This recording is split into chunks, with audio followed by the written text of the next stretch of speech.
اعوذ باللہ من الشیطان الرجیم بسم اللہ الرحمن الرحیم قل ای شیء اکبر شہادہ قل اللہ شہید بینی و بینکم واوحی الی ھذا القرآن لانذرکم بہ ومن بلغ ائنکم لتشہدون ان مع اللہ آلہۃ اخری قل لا اشہد قل انما هو الہ واحد واننی بریء مما تشرکون۔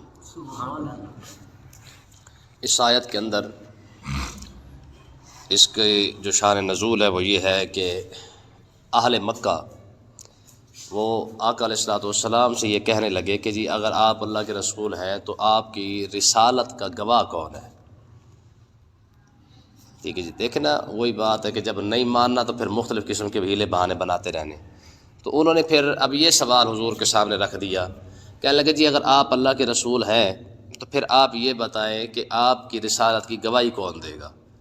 تو اللہ تبارک و تعالیٰ نے اپنے محبوب کو ارشاد فرمایا محبوب آپ یہ فرمائیں کہ میری رسالت کی گواہی سب سے پہلے اور سب سے بڑی جو ہے وہ اللہ نے دی ہے۔ سبحان اللہ۔ میری رسالت کا، میرے رسول ہونے کا گواہ کون ہے؟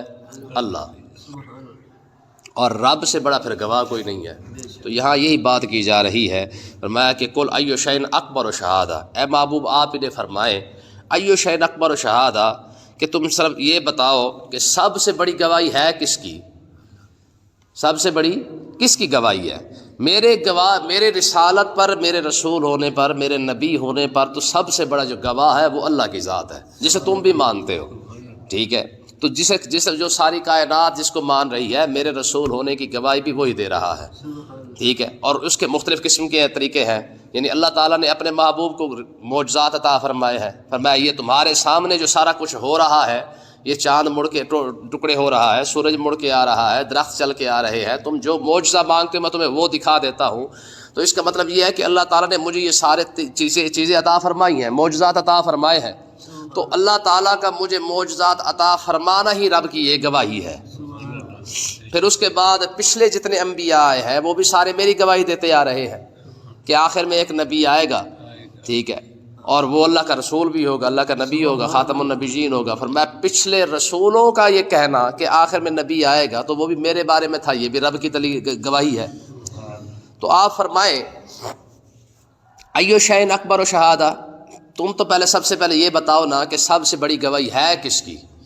پھر اس کے بعد خود ہی فرمایا قل اے محبوب آپ ہی فرما دیں اللہ شہید بینی و بینکم، فرمایا سب سے بڑا جو گواہ ہے وہ اللہ ہے۔ سبحان اللہ۔ اس کائنات کا سب سے بڑا گواہ خود اللہ ہی ہے، واللہ شہید علی ما تعملون واللہ خبیر بما تعملون۔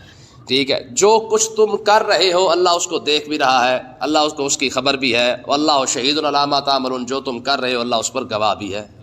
ٹھیک ہے نا جی، ظاہر ہے کوئی کسی سے چھپ سکتا ہے، یہ تو ممکن ہے، لیکن رب سے تو کوئی نہیں چھپ سکتا نا۔ ٹھیک ہے، تو فرمایا کہ سب سے بڑا جو گواہ ہے وہ کون ہے؟ اللہ ہے۔ شہید بینی و بینکم، میرے اور تمہارے درمیان بھی گواہ اللہ ہی ہے، یعنی جو کچھ تم کر رہے ہو یہ بھی رب دیکھ رہا ہے، اور جو میں کر رہا ہوں وہ بھی رب دیکھ رہا ہے۔ ٹھیک ہے، وَأُوحِيَ إِلَيَّ هَذَا الْقُرْآنَ، اور میری رب کے گواہ ہونے کی، میرے رسول ہونے پر جو گواہی ہے وہ اس کی دلیل دوسری یہ ہے وَأُوحِيَ إِلَيَّ هَذَا الْقُرْآنَ، اس نے یہ قرآن پاک جو مجھ پر وحی فرمائی ہے۔ سبحان اللہ۔ ٹھیک ہے نا جی، رب نے مجھ پر یہ جو قرآن پاک کی وحی فرمائی ہے، میں یہ تمہارے سامنے کتنی بڑی گواہی ہے اللہ کی کہ تم خود جو ہے وہ فصیح اللسان ہو، تم یعنی خود عربی ہو، تمہاری تو فصاحت اور بلاغت بھی بہت زیادہ ہے، تم تو عربی سارے معاملات عربی کے سمجھتے ہو، پھر اس جیسا قرآن بنا کے لا دو، تمہیں پتہ چل جائے گا۔ اگر تم سمجھتے ہو کہ تم کر سکتے ہو تو پھر ایسے کر کے دکھا دو۔ ٹھیک ہے، دیکھیں قرآن کا کھلا کھلا چیلنج ہے کہ اگر تم یہ سمجھتے ہو کہ یہ میں نے ہی جو ہے وہ بنایا ہے اپنی طرف سے، تو پھر ایسے کر لو، تم بھی اپنی طرف سے بنا لو، اس کا مقابلہ کر لو تو تمہیں پتہ چل جائے گا۔ ٹھیک ہے، تو اللہ تبارک و تعالیٰ نے ارشاد فرمایا وَأُوحِيَ إِلَيَّ هَذَا الْقُرْآنَ، فرمایا کہ اے محبوب ہم نے یہ جو قرآن آپ پر نازل فرمایا ہے اس کا مقابلہ نہیں ہو سکتا ہے۔ اس کا دیکھیں عرب والے سارے جتنے بھی تھے سارے کے سارے مقابلہ انہوں نے کیا کرنا تھا، ساری کوششوں کے باوجود بھی قرآن کے لفظ جیسا کوئی لفظ نہیں بنا سکے ہیں۔ اب اس کی وجہ بیان کی گئی ہے کہ قرآن نازل کیوں کیا گیا ہے، قرآن کو کیوں نازل کیا گیا، اس کی وجہ کیا ہے؟ فرمایا لِأُنذِرَكُم بِهِ وَمَن بَلَغَ، تاکہ میں قرآن کے ذریعے لوگوں کو ڈرا سکوں۔ سبحان اللہ۔ ٹھیک ہے جی، قرآن کو نازل کرنے کا مقصد کیا ہے؟ تاکہ اس کو پڑھنے کے بعد، اس کو سمجھنے کے بعد جو ہے وہ لوگ رب سے ڈر جائے، یہ قرآن کو نازل کرنے کی وجہ ہے۔ وَمَن بَلَغَ، جہاں تک قرآن پہنچے، ٹھیک ہے، دنیا کے آخری کونے تک، دنیا کے آخری لوگوں تک، جہاں تک قرآن پہنچے اس کو، قرآن کو سمجھ کر اس سے ڈرنا، رب سے ڈرنا جو ہے یہ لوگوں پر فرض ہے۔ اب مسئلہ کیا بنا ہے؟ مسئلہ یہ کہ ہم نے قرآن کو صرف پڑھا ہے، تلاوت کی ہے، اس کو سمجھا تو ہے ہی نہیں۔ جب ہم سمجھیں گے نہیں تو جب پھر ہمیں رب کا ڈر کیسے پیدا ہوگا؟ اس آیت کے بعد علماء فرماتے ہیں، صحابہ کرام کہتے ہیں، پھر آقا علیہ الصلوۃ والسلام نے کیسر اور کسریٰ کو خط لکھے تھے، ٹھیک ہے، کیونکہ یہاں پہ اللہ تبارک و تعالیٰ نے ارشاد فرمایا کہ اس قرآن کے ذریعے جو ہے وہ فرمایا کہ تم ڈرائیں بھی صحیح، آپ ڈرائیں بھی صحیح، اور ڈرانے کے بعد جہاں تک قرآن پہنچ سکتا ہے وہاں تک پہنچا دے تاکہ سب لوگ جو ہے وہ اس سے ڈر جائے۔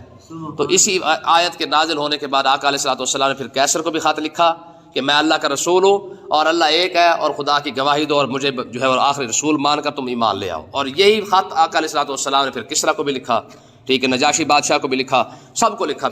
پھر کیسر اور کسریٰ تو ایمان نہ لائے، لیکن نجاشی بادشاہ نے پھر کلمہ، خود بھی کلمہ پڑھا، اور کلمہ پڑھنے کے بعد اس کی جو ساری رعایا تھی جو بادشاہت کے اندر، وہ ساری نے جو کلمہ پڑھ لیا تھا، ٹھیک ہے۔ پھر آقا علیہ الصلوۃ والسلام نے پھر نجاشی بادشاہ کو انعام کتنا بڑا عطا فرمایا۔ جس دن نجاشی بادشاہ فوت ہوا ہے، ٹھیک ہے جی، آقا علیہ الصلوۃ والسلام نے مدینہ پاک میں بیٹھ کر خبر دے دی تھی۔ آپ نے فرمایا کہ آج تمہارا بھائی فوت ہو چکا ہے، فلہٰذا اس کے لیے کھڑے ہو کے نماز جنازہ پڑھو، ٹھیک ہے۔ یہ آقا علیہ الصلوۃ والسلام نے مدینہ پاک کے اندر نجاشی بادشاہ کا نماز جنازہ پڑھایا تھا، حالانکہ وہ وہاں فوت ہو چکا تھا۔ اس سے ایک مسئلہ یہ لیتے ہیں، وہ کہتے ہیں جی اس سے ثابت ہوا کہ غائبانہ نماز جنازہ بھی جائز ہے۔ تو یاد رکھیں، اہل سنت کے نزدیک غائبانہ نماز جنازہ جائز نہیں ہے۔ ہمارے نزدیک جو غائبانہ نماز جنازہ ہے وہ بالکل جائز نہیں ہے۔ آج ہمارے ہاں یہ بڑی مصیبت ہے کہ لوگ اپنی طرف سے نماز جنازہ شروع کر دیتے ہیں، غائبانہ نماز جنازہ۔ غائبانہ نماز جنازہ ہمارے نزدیک اس لیے جائز نہیں ہے کیونکہ آقا علیہ الصلوۃ والسلام کے سامنے کوئی چیز غائب نہیں تھی۔ حضور نے جو جنازہ پڑھایا تھا نا نجاشی بادشاہ کا، حالانکہ بخاری پاک کے اندر یہ حدیث پاک موجود ہے کہ آقا علیہ الصلوۃ والسلام نے مدینہ پاک کے اندر کھڑے ہو کے نجاشی بادشاہ کا نماز جنازہ پڑھایا ہے، ٹھیک ہے۔ لیکن ہم یہ کہتے ہیں کہ جس طرح معراج کی رات مسجد اقصیٰ کو اٹھا کے حضور کے سامنے رکھ دیا گیا تھا، اسی طریقے سے نجاشی بادشاہ کی جو میت تھی وہ بھی حضور کے سامنے موجود تھی۔ بات سمجھے کہ نہیں آئی؟ یہ دونوں صورتیں موجود ہیں، یا تو نجاشی بادشاہ کی میت سامنے حضور کے تھی، یا اٹھا کے یہاں رکھا جا سکتا ہے، یا آقا علیہ الصلوۃ والسلام کی تو نگاہ پاک بھی بہت زیادہ جو ہے وہ ظاہر ہے، اس کے تو کئی دلیلیں موجود ہیں۔ جو نبی جو ہے یہاں زمین پہ بیٹھ کے پتہ نہیں کہاں تک دیکھ سکتا ہے، تو ان کے لیے میت کو دیکھنا کوئی اتنا بڑا مسئلہ نہیں تھا۔ تو میت کا صرف امام کے سامنے ہونا ضروری ہے، مقتدیوں کے سامنے ہونا ضروری۔ دیکھیں نا، جب ہم جنازے کے لیے صفیں بناتے ہیں تو میت کتنے بندوں کو نظر آ رہی ہوتی ہے؟ زیادہ سے زیادہ 8-10 بندے اس کو دیکھ رہے ہوتے ہیں۔ اب پچھلی صف والوں کو تو میت نظر نہیں آ رہی ہے، اس سے پچھلی والوں تو ویسے نظر نہیں آ رہی ہے۔ تو میت کا صرف امام کے سامنے ہونا ضروری ہے، مقتدیوں کے سامنے ہونا ضروری نہیں ہے۔ تو اللہ تبارک و تعالیٰ نے ارشاد فرمایا محبوب اوحی الی ھذا القرآن لانذرکم بہ ومن بلغ، فرمایا یہ قرآن جو مجھ پر نازل کیا گیا ہے یہ بھی رب کی گواہی ہی ہے۔ ٹھیک ہے، ما کان محمد ابا احد من رجالکم ولکن رسول اللہ وخاتم النبیین، ٹھیک ہے۔ اور آگے کیا ہے؟ فرمایا انکم لتشہدون ان مع اللہ الہۃ اخری۔ اب ایک سوال ان سے کیا گیا ہے کفار مکہ سے، اچھا تم ذرا یہ بتاؤ، کیا تم یہ گواہی دیتے ہو انکم لتشہدون ان مع اللہ الہۃ اخری، کہ اللہ کے سوا کوئی دوسرا معبود بھی ہے؟ تم اس بات کی گواہی دیتے ہو؟ جب یہ بات ان سے کی جاتی لوگ کہتے نہیں اصل خدا وہی ہے، ٹھیک ہے۔ یہ کفار بھی مانتے، یہودی عیسائی سارے مانتے، کہتے جی اصل کیا ہے؟ وہی ہے۔ یہ تو ہم نے ساتھ ٹچ لگایا ہوا ہے کہ چلو بھائی مطلب ادھر ادھر سے بھی کام چلا لیا کرے، ٹھیک ہے جی، یہ اپنے خدا جو انہوں نے بنائے ہوئے تھے، ٹھیک ہے۔ پھر اللہ تبارک و تعالیٰ نے ارشاد فرمایا کل، اے محبوب آپ یہ فرما دے، لا اشہد، میں اس بات کی گواہی نہیں دیتا کہ اس کے سوا بھی کوئی معبود ہے، ہاں کل انما هو الہ واحد، اے محبوب آپ یہ فرما دے خدا صرف اور صرف ایک ہی ہے۔ خدا کیا ہے؟ صرف اور صرف ایک ہے، بس اس کے علاوہ نہیں۔ واننی بریء مما تشرکون، جو کچھ تم شرک کرتے پھر رہے ہو ہم اس سے دور ہیں، میں اس سے کیا ہوں؟ بری ہوں، دور ہوں، میں بیزار ہوں میں اس سے، جو کچھ تم کر رہے ہو۔ اس کا مطلب یہ ہے کہ اگر کوئی شخص غلط کام کر رہا ہے تو اس سے دور ہونا بندے پر فرض ہے، ٹھیک ہے۔ اور دوسرا مسئلہ اس سے یہ بھی ثابت ہو گیا کہ کفار مکہ کے علاوہ جتنے بھی غیر مسلم ہیں ان کے ساتھ تعلق توڑنا جو ہے یہ ضروری ہے بجائے ہم تعلق جوڑنے کے، ٹھیک ہے جی. تو اللہ تبارک و تعالیٰ نے ارشاد فرمایا محبوب آپ ان کو فرما دیں اننی بریء مما تشرکون، جو تم غلط کر رہے ہو نا ہمارا اس کے ساتھ کوئی تعلق نہیں ہے. ٹھیک ہے. پھر آگے دیکھیں یہودیوں کے بارے میں ایک بات کی گئی ہے، فرمایا الذین آتیناہم الکتاب یعرفونہ، فرمایا وہ لوگ جنہیں کتاب دی گئی یہودی ہو یا عیسائی ہو، یعرفونہ اے محبوب آپ کو ایسے پہچانتے ہیں کما یعرفون ابناءہم، جیسے وہ اپنے بیٹوں کو پہچانتے ہیں. سبحان. یہ بات یہ آیت دوسری مرتبہ آ رہی ہے. ٹھیک ہے. مطلب کیا ہے، یہودی اور عیسائی دونوں، خاص کر اس میں یہودی شامل ہے، یہودیوں کو اپنے بیٹوں میں شک ہو سکتا ہے لیکن آقا علیہ الصلوۃ والسلام کے نبی ہونے میں شک نہیں. ٹھیک ہے جی. جب یہ آیت نازل ہوئی نا تو حضرت فاروق اعظم رضی اللہ تعالیٰ عنہ نے حضرت عبداللہ بن سلام کو بلا کے فرمایا اس آیت کے بارے میں کیا کہتے ہو، اس آیت کے بارے میں کیا کہتے ہو. تو حضرت عبداللہ بن سلام رضی اللہ تعالیٰ عنہ نے حضرت عمر کو رضی اللہ تعالیٰ عنہ کو جواب دیا، کہنے لگے امیر المومنین بات یہ ہے میں نے اتنا جلدی اپنے بیٹوں کو نہیں پہچانا جتنا جلدی میں نے رسول اللہ کو پہچانا ہے. سبحان اللہ. یہ ان کا جواب تھا. یعنی مجھے اپنے بیٹوں کی پہچان کے اندر بھی ٹائم لگ سکتا ہے لیکن میں نے آقا علیہ الصلوۃ والسلام کی پہچان میں مجھے کوئی ٹائم فرماتے کہ جیسے پہلی نظر میری رسول اللہ کی چہرہ انور پر پڑی ہے میں اسی لمحے ہی پہچان گیا تھا کہ یہ واقعی وہی اللہ کا رسول ہے جس کے بارے میں انبیاء بتاتے آئے. سبحان اللہ. ٹھیک ہے نا. یعنی اتنا ان کے پاس آپ اندازہ کریں کہ تورات کے اندر حضور کی جو صفات بیان کی گئی تھی ان کو اتنا یقین تھا لیکن مارے کیوں گئے ہیں؟ صرف حسد. اس کا اندازہ کریں. یعنی بندے کو حسد کہاں تک لے جاتا ہے یار کہ بندے کے سامنے امام الانبیاء بھی کھڑا ہو اور پہچاننے کے باوجود بھی کہنا نہیں ہم تو نہیں مانتے. اور دوسرا مسئلہ یہ بھی ثابت ہو گیا حضور کو جاننا ضروری نہیں ہے، حضور کو ماننا ضروری ہے. جانتے تو یہودی بھی تھے، پہچانتے یہودی بھی تھے، تو جان اور پہچان ہونا ضروری نہیں ہے. یہودی حضور کو جانتے بھی تھے پہچانتے بھی تھے، ہر حال میں جانتے تھے پہچانتے تھے لیکن مانا نہیں ہے. ٹھیک ہے. ابو جہل کیا کہتا تھا؟ ابو جہل سے ایک شخص نے پوچھ لیا، کہا یار مجھے یہ بتا تو آقا علیہ الصلوۃ والسلام کو کیوں نہیں مانتا؟ تو اس نے بھی یہی بات کہ اس نے کہا یار بات سیدھی سی ہے، مسئلہ ہے برادری کا. ہم نے خاندان عبد المطلب نے وہ بھی مکہ کے سردار ہے، ہم بھی مکہ کے سردار ہیں. اب مصیبت کیا ہے؟ مصیبت یہ بنی ہے کہ ہم دونوں نے مقابلہ کیا ایک دوسرے کے ساتھ، وہ کبھی وہ بڑھنے لگے کبھی ہم بڑھنے لگے. مسئلہ یہ بنا کہ جب حاجی آتے وہ پانی پلاتے، ہم ان کے لیے اونٹ ذبح کر دیتے تھے تاکہ لوگوں کو پتہ چلے کہ یہ بڑے سردار ہیں. ہم 5 اونٹ ذبح کرتے وہ 10 ذبح کر دیتے، وہ 10 کرتے ہم 15 اونٹ ذبح کر دیتے. پھر وہ کپڑے کبھی حاجیوں کو دے دیتے، ہم کبھی حاجیوں کو جوتا دے دیتے. ہم تو خدمت کرتے رہتے وہ بھی خدمت کرتے رہتے. لیکن مسئلہ یہ تھا وہ بھی اپنے آپ کو بڑھا رہے تھے اور ہم بھی اپنے آپ کو بڑھا کے دکھا رہے تھے کہ لوگوں کو پتہ چلے بھی اصل جو کعبے کے متولی ہے وہ یہ ہے. ٹھیک ہے. اب جب دونوں نے کعبے کے متولی ہونے کا جو دعویٰ بھی تھا اور دونوں حاجیوں کی خدمت کرنے والے بھی بن گئے، اب دونوں نے ایک دوسرے کے بڑھ چڑھ کر حاجیوں کی خدمت کرنا بھی شروع کر دی. کہ جب اب ہمارا مقابلے بازی پوری ہو گئی نا، اب انہی کے خاندان میں سے ایک شخص نے کھڑے ہو کے نبوت کا دعویٰ کر دیا، اب ہم کیسے مان لیں؟ ٹھیک ہے. اب اندازہ کریں وہ کہنے لگا میں نے کہا مجھے حضور کے سچے ہونے میں کوئی شک نہیں ہے، ساری زندگی ہمارے سامنے گزری ہے تو آقا علیہ الصلوۃ والسلام کی ذات گرامی سچا ہے. لیکن مسئلہ یہ جا رہا ہے کہ اب یہ ان کے خاندان کے اندر ہے، اب ان کے خاندان میں سے ایک شخص نے تو نبوت کا دعویٰ کر دیا، اب ہم کہاں سے اپنا نبی لے کے آئے؟ تو فلہذا ہم نہیں مانتے بھائی. تو اس کا مطلب یہ ہے کہ لوگ جب وہ کہتے ہیں نا جی دماغ میں پٹی چڑھ جائے تو پھر بندے کو کچھ نظر نہیں آتا، چاہے حق سامنے بھی ہو نا پھر بھی بندے کو نظر نہیں آتا ہے. بات سمجھے نا کہ نہیں؟ یہی تو اب دیکھیں یہودیوں کا بھی یہی حال تھا. تو حضرت عبداللہ بن سلام نے کیا کہا جناب عمر کو؟ کہنے لگے جناب سیدھی سی بات ہے، میں نے حضور پر جیسے ہی میری پہلی نظر پڑی نا میں اسی وقت پہچان گیا تھا کہ یہ واقعی اللہ کے وہ سچے رسول ہے. ٹھیک ہے. پھر آگے آپ نے ارشاد فرمایا کہ میری بیویوں کا جو ہمارے گھر کے اندر جو ہماری عورتیں بیٹھی ہیں ہمیں ان میں شک ہو سکتا ہے پتہ نہیں انہوں نے ہمارے ساتھ کیا کیا ہے، یعنی ہمارے ساتھ خیانت کی ہے یا نہیں کی ہے، پتہ نہیں ہماری اولاد ہماری ہے کہ نہیں ہے. ہمیں اپنی بیویوں کے بارے میں اپنے بچوں کے بارے میں شک ہو سکتا ہے لیکن حضور کے بارے میں شک نہیں ہو سکتا ہے. تو اللہ تبارک و تعالیٰ نے ارشاد فرمایا جب جان لیا پہچان لیا مانا نہیں نا، الذین خسروا انفسهم فهم لا یؤمنون، میں گھاٹے کے اندر پھر بھی وہی لوگ رہے ہیں جو جاننے کے باوجود بھی حضور پر ایمان نہیں لائے. آپ کیا خیال ہے؟ صرف وہی یہودی حضور کو جانتے تھے، آج کے یہودی نہیں جانتے. سیم آج کے یہودی بھی ایسے ہی جانتے کہ یہ دین اسلام سچا ہے. آپ حیران ہوں گے اسرائیل کے اندر آج سب سے زیادہ جو درخت لگائے جا رہے ہیں، ٹھیک ہے، وہ غرقد کا درخت ہے، ٹھیک ہے، پتہ نہیں ہم اسے کیا کہتے ہیں، کیا دے بلا اپنے جنہیں موٹے موٹے مطلب ہوتے ہیں، وہ منڈ ہوتے ہیں، بہرحال ٹھیک ہے۔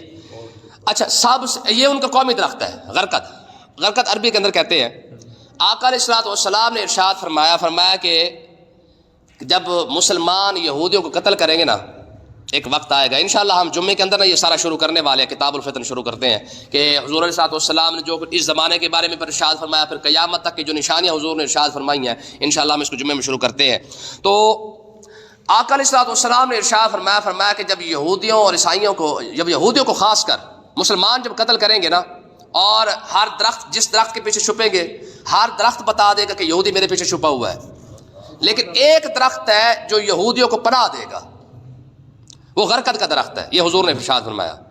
اب انہوں نے کیا کیا ہے، آج حیران ہوں گے آپ، اسرائیل کے اندر سب سے زیادہ درخت غرقد کے لگے ہوئے ہیں، اور وہ ان کا قومی درخت ہے، جس طرح ہمارے نہیں قومی لباس، قومی کھیل، قومی فلانی شے، قومی فلانی شے، اسرائیل کا قومی درخت کون سا ہے؟ غرقد ہے۔ کیوں؟ کیونکہ انہوں نے اس حدیث کا مطالعہ کیا ہے، ان کو پتہ ہے کہ نبی آخر الزمان صلی اللہ علیہ وسلم نے ارشاد فرما دیا تھا کہ ایک درخت ہے جو ان کو بچا سکتا ہے، وہ ہے غرقد کا، اور سب سے زیادہ انہوں نے غرقد کے درخت لگائے ہیں وہاں پہ۔ پھر اس کے بعد آپ دیکھیں کہ وہاں پہ آقا علیہ السلام نے ارشاد فرمایا جب دجال آئے گا تو دجال جس دروازے سے باہر نکلے گا اس دروازے کا نام ہوگا باب لد۔ باب لد اسرائیل کے اندر بن چکا ہے۔ تو یہ ساری وہ چیزیں ہیں جو آج بھی وہ پڑھ رہے ہیں، یہ نہ سمجھے کہ صرف وہ اس دور کے یہودی تھے جنہوں نے حضور علیہ السلام کو پہچانا، نہ، ٹھیک ہے، یہ یہودی آج کے دور کے اندر بھی حضور علیہ السلام کو اتنا ہی پہچانتے ہیں جتنے پچھلے یہودی پہچانتے تھے۔ پھر آپ دیکھیں آقا علیہ السلام نے ارشاد فرمایا کہ دجال کیا کرے گا، مردوں کو زندہ کر دے گا۔ اس پر سب سے زیادہ پیسہ خود اسرائیل لگا رہا ہے کہ ہم اپنے مردوں کو زندہ کر کے دوبارہ جو ہے ان کو دوبارہ زندہ کرنے کی کوشش کریں، اور باقاعدہ اس پر کام ہو رہا ہے، ٹھیک ہے۔ پھر دیکھیں حضور علیہ السلام نے ارشاد فرمایا تھا کہ دجال جس سواری پر بیٹھ کے آئے گا اس کے جو دو کانوں کے درمیان جو فاصلہ ہوگا وہ 80 ہاتھ کا ہوگا۔ آپ کیا سمجھتے ہیں وہ کون سی سواری ہوگی؟ اور بھائی آپ کے جہاز نہیں ہے، ایک پر سے دوسرا پر کہاں تک جا رہا ہوتا ہے؟ ہو سکتا ہے ان قریب کوئی ایسی مشینری تیار ہو جائے یا ایسی کوئی چیز تیار ہو جس پر دجال بیٹھ کر آئے، ٹھیک ہے۔ آپ جہاز پر بیٹھ کر ایک دوسرے کے سفر نہیں کر رہے، تو یہ جہاز کے جو پر ہے اس کے کان ہی تو ہے، اس کے کیا ہے، کان ہے، ٹھیک ہے۔ اب ہو سکتا ہے جو آقا علیہ السلام نے ارشاد فرمایا دجال جس سواری پہ بیٹھ کے آئے گا اس کے ایک کان کا فاصلہ دوسرے کان سے کتنا ہوگا، 80 ہاتھ کا، تو ہو سکتا ہے اس پر بھی کام ہو رہا ہے، ہو سکتا ہے یہ جہاز ہی ہو جس پر بیٹھ کے آئے۔ آپ کیا سمجھتے ہیں کہ یہ دجال کی تیاری نہیں ہو رہی، یہ ٹوٹل جہاد کی دجال کی تیاری ہو چکی ہے۔ میں ابھی پڑھ رہا تھا اس کے اندر، ٹھیک ہے۔ آقا علیہ السلام نے قیامت کی جتنی نشانیاں بیان کی ہیں چھوٹی چھوٹی، وہ ساری کی ساری پوری ہو چکی ہیں، اور خاص کر کتاب الفتن کے اندر اسرائیل اور فلسطین کے یہ جو مارکہ ابھی ہو رہا ہے، ٹھیک ہے جی، یہ ایسے نہیں ہو رہا ہے، یہ ساری تیاریاں ہو چکی ہیں، یہ سارا کچھ پہلے بیان کیا جا چکا ہے، ٹھیک ہے جی۔ اللہ تعالیٰ میں سمجھنے کی توفیق عطا فرمائے۔